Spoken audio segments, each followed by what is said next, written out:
Hi, my name is Keith Cooper of Northlight Images, and in this short video I'm going to have a look at printing postcards, cards, greeting cards on the Canon PRO-1100. Now you might think this is a big 17-inch fine art type printer. This is not something you would necessarily think of for printing cards on. Now it has nice big ink carts, and if you use it regularly enough, it's reasonable to use in terms of ink costs. I've got other videos looking at things like maintenance and how much you need to use printers like this, but it does support card printing. And if there's one thing that Canon does well in printers like this, and I noticed it in the Pro-200 and 300, which have some similarities to aspects of this in the paper handling, they do handle media very well. There's a vacuum system on this, which you don't get on the 200, 300, which keeps things flat. Even so, if you're going to be printing media, and the stuff I'm looking at here, there's several of them. These are from a local supplier. These are from Paper Spectrum in Leicester, here in Leicester. They're Pinnacle brand. These are pre-cut, or pre-creased I should say, cards. Now they come with envelopes and they come with a pack of them. This one is a semi-gloss 300-gram card. That's a smaller version of it. Here is one which is an etching paper, very nice finish. I'll show some examples of this when I've done this. I'm just going to go through making a print and you'll see some of the issues you need to consider. This is A4, this one here is A5, folds in half to A6. There are other standard sizes as well. So I say this one is 150mm square cards or 150 by 300. Now the problem that you get, oh, and also we've got some, mustn't forget these are some 6x4 postcards. These are from Permajet, and these are on a sort of glossy luster finish as well, and I'll show that. It goes quite small sizes here. You can't, I don't think, print individual business cards or something like that. So if you wanted to make business cards, ideally you print them on a larger sheet of card and then get a cutter. And therein lies a problem with a lot of card making. People want to make cards. The problem is that it's relatively slow. Most printers, you can't even stack input cards. So you can't have like a stack of cards here in the top. Now, this one, I said the paper feed's quite good. I've put half a dozen sheets of thin card in this and it pulls it through quite well. You do need to take care though that the card doesn't have any curl in it. If you have curl in the card, even the vacuum system can have trouble keeping it flat when printing, and you may get head strikes. If you get head strikes, it makes a mess predominantly, but also eventually it can cause damage to the head, to the print head. You don't want that. When setting a media setting here, when you load up this paper into this printer, it will ask you, if I lift the top here, there we go, it'll ask you what you want to set the paper type as. Now I've set this for A4 because that's these sheets here. They fold in half. I've got in the Pro 300 article and some of the Epson ones as well, I've created some templates for cards. I put some notes, some details and links in the notes for this video so that you can see that, and there are downloadable templates you can have to experiment with. If you do want to experiment, one of the key things to do though is to make sure that get some plain paper to start with at the size you want, because borders. There are only a limited number of paper sizes supported on this printer. In fact, most printers only support a limited number of sizes at true borderless. Remember that borderless, the image is expanded over the edge of the printer. You can't print these printers reliably trying to do a precise positioning of the image right to the edge of the paper. It doesn't work reliably. You get thin white lines and bits like that. It's a problem. So you have to accept that borderless, you will lose some of the image in the expansion. Now, for this particular printer, the listed sizes, and I've made a list here, 6x4, 7x5, 8x10, 10x12, that's inches. A4, L, don't know what that is, US letter, US legal. Those are the sizes that you can have true borderless. Anything else, you will need borders, and I'll show an example after I've done a print here of the issues that can cause and how you might want to get around it. But anyway, I'm just going to print an image here and print a card on A4 so it will fold to half of A4 or A5. Now I've loaded the image up from the template that I've made, and I'm printing using, because it's easy to use, Canon PPL Professional Print and Layout software. I've sent it to this. I've specified a paper size of A4. I've specified borderless printing by ticking the box there. Paper source the top. Print quality highest. Well, we don't necessarily want the highest. We can have print quality high here. There's no need to go to highest. It just slows everything down. And printed out all the other settings, layout, single slot, but the borderless bit actually gives me an overscan, and it gives you an indication around the edge of the picture here what you're going to lose. Now, you need to be careful with pictures like this that the picture area goes over the crease a little bit so that when you fold it, you don't actually have a white line on the fold edge. Just a bit about it. But as I've covered that in the article looking at the 300, where the templates are. So, colour management for this, I'm using profile. I've set it to auto for testing here. I don't have a specific profile, but this is very similar paper to Canon semi-gloss, so that'll suffice for this. And in general, cards, you can be a little bit more lax in your settings. So as I say, this is photo paper semi-gloss, and the profile is being picked for that. I picked the perceptual rendering intent, gives a slightly better look because I ticked the soft proofing here, gives a bit of an idea. Very easy to set up like that. Everything is done. Looks okay, overlap, nothing missing. Let's just press print and see what happens. I get a confirmation here that goes through the details, and then we'll just kick it off and wait to see what happens. The printers, fans have started up. It says printing.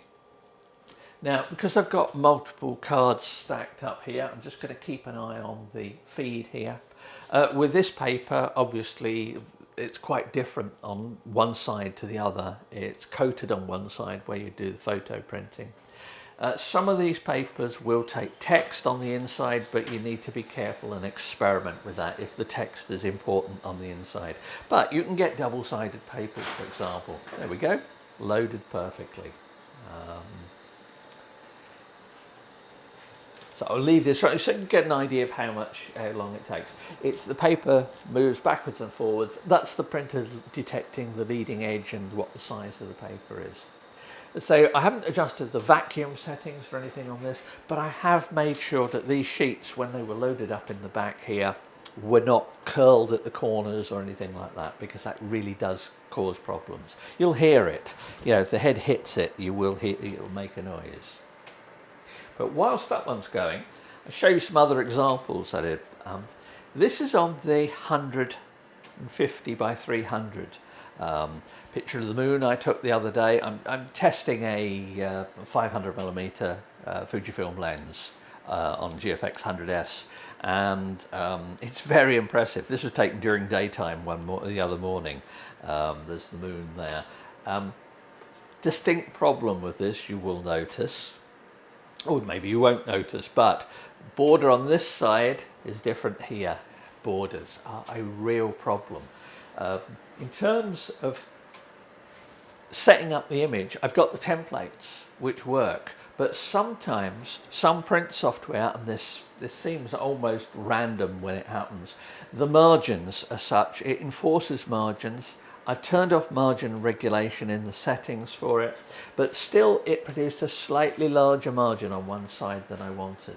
Now I could adjust that, and I did adjust it to get a better look of the picture, but you don't really want to have your cards if they've got an image like this that's not centered. So if you're playing around with margins, and you have to for the paper size, and this one you do have to do it, if you're doing that, be prepared for some experimentation to work out maybe even tiny adjustments of the settings, the slot settings in PPL, for example, or any of the other settings, depending on what software you're using. Cut some sheets of plain paper, the same size as the cards you want to print. Experiment on those. If you're worried about ink usage, cut out the middle of the image so it doesn't print the middle of the image, so you just print the edge, because it makes a big difference. This one's a particularly bad one. The margin here is quite obviously different on one side to the other. So that is an annoyance, but it comes with card printing. These are not designed for card printing. Sounds like it's done. So you can have several sheets in here, but if you're printing several dozen cards to send off, think about how long this has taken, and think about, really, is this the best way of using your time? I know it's great, yeah, and I get people all the time asking about, oh, I'd like to sell cards and do things. A few cards, great. The moment the business has any degree of success, you turn from being, just doing a few cards here into a fulfillment business. Now I've got loads of videos looking at aspects of the business side of this and card printing on other printers and stuff. So have a look at the big index. I put that in the first comment. There's a link to a full detailed index of all my videos. So if you want to find out some info about it, have a look there if I've covered a subject. Now, here's the print. It has printed. It's printed a couple of millimeters over the crease, but that does mean that when I fold the card, you see maybe a little bit of the image here, we have no white line down the side, we have no white lines around the side. So there we go, I have a borderless card. Now, of a particular building here in Leicester. Yes, I think this will do as a Christmas card for some of my architect friends. So that. There's one I did earlier at the highest setting. It's why when I printed this one, I had changed it from highest to high. There is no difference I can see, certainly with these glasses. I can see no difference between these two cards at highest and high. And if you ask me to look at these this afternoon, I won't be able to tell you which is which. Yeah, I think we'll send these as Christmas cards to some of my architect friends. I know how much they dislike this particular building. But there we go, there's those. There's some pictures of the moon. I mentioned the postcards. Well, there's another picture of the moon taken when it was full. Same Fujifilm lens. This is handheld, by the way. The image stabilization is good enough that I was able to get a very nice looking little picture of the full moon there. This is printed on a postcard. It's printed borderless, so goes right over the edge. These didn't stack up quite so well, and I suspect it's because there's a bit of a curl on them. Make sure, as I said, that you keep your papers done well. I quite like that one. Having been interested in astronomy for years, I mean, I originally went to university to do astrophysics, so I've always had an interest in this. To get a picture of the moon like that, handheld, just sort of out in the garden, just pointing the camera up, yeah, it just impressed me. I've seen far better pictures of the moon, and I've taken better pictures, but they took an awful lot more effort than just going, oh, look, the moon, and taking a picture. Anyway, cards. I say quite a few companies produce cards like this, the pre-creased ones, but the key is understanding borders, borderless, what works, what doesn't work with it. And yeah, it prints well on this. Would I get a printer like this for card printing? No, if I had a significant volume of of cards to make, I would look at either getting them printed for me, which can be relatively cheap if you want enough of them, or even printing on larger sheets, investing in a creaser, which is what does this bit here, and a cutter, and doing that. But that's a print business. That is not what I'm doing here, just looking at a printer. So, hope that's of use. If you've got any questions, let me know. I've got the printer here for a while. I'm sure I'll be doing a few Christmas cards this year printed on it, just to annoy the architects. So, thanks for watching and bye.